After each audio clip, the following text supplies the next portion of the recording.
রাধে রাধে বন্ধুরা।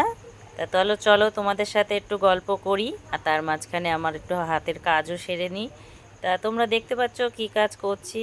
কি কাজ করছি বলো তো? ঘর ঝাড়া পোছা করছি। এই আলমারিটারে টানতে গিয়ে না আমার খুব কষ্ট হচ্ছিল।